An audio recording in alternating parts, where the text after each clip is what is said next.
হাতিয়ার নিজেকে নির্দোষ দাবি করে সংবাদ সম্মেলন করেছেন বুড়িচর ইউনিয়ন বিএনপির সাবেক সাধারণ সম্পাদক নিজামুদ্দিন চৌধুরী।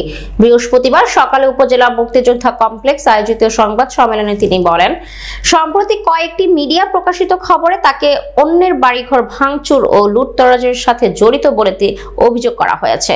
তবে তিনি এই অভিযোগ সম্পূর্ণ ভিত্তিহীন ও মিথ্যা বলে দাবি করেন।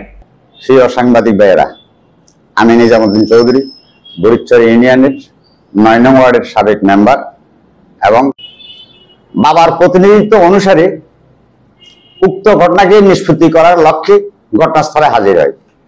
ঘটনাস্থলে হাজির হইয়া বিদ্যুতের খুঁটি সবার প্রয়োজন বলিয়া উভয় পক্ষকে ফিরিয়ার নির্মাণের জন্য বললে সেলিমগঞ্জ অপরাপর আসামি সহকারে আমার ছেলেকে প্রাণনাশ করার লক্ষ্যে ধারালো অস্ত্র দিয়া কোপ দিলে আমার ছেলের সোয়ালের বাম পাশের মাংস কাটিয়া মাটিতে পড়িয়া যায় এবং আমার ছেলের গোপন অঙ্গে আঘাত করিলে সে মাটিতে পড়িয়া যায়।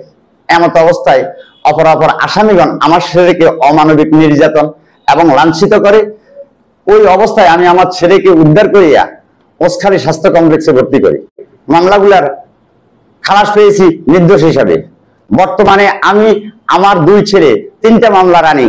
গত কিছুদিন আগে, প্রায় ৪ বছর আগে ষড়যন্ত্রমূলক আমার বড় ছেলেটারে আমার সামনে থেকে ধরে আনি একটা মাদক মামলাতে দেয়, আমার ছোট ছেলেটারে গাড়ি ফোড়ার একটা মামলাতে দেয়, আমাকে মন্দির ভাঙ্গার একটা মামলাতে দিয়া হ্যস্তন্যস্ত করে। প্রচারিত সংবাদের বিষয়ে আমি স্পষ্ট বলতে চাই, আমি কোনো ভাঙচুর বা লুটপাটের সাথে জড়িত নই।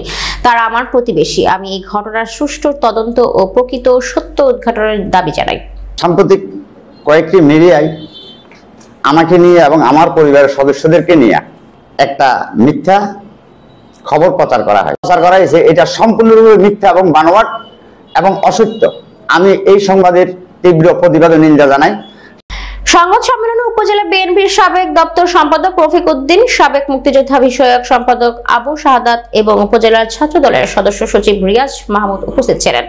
নিজামুদ্দিন চৌধুরী বলেন, আসামিগণ মামলার ভয়ে ফালিয়ে বেড়াচ্ছে, অথচ তারা বলছে যে আমি তাদেরকে হুমকি ধুমকি দিচ্ছি, বাড়ির বাইরে রাখছি। আমার তরফ থেকে এবং আমার পরিবারের তরফ থেকে তাদের প্রতি কোনো রকমের হুমকি অথবা বাধা নাই।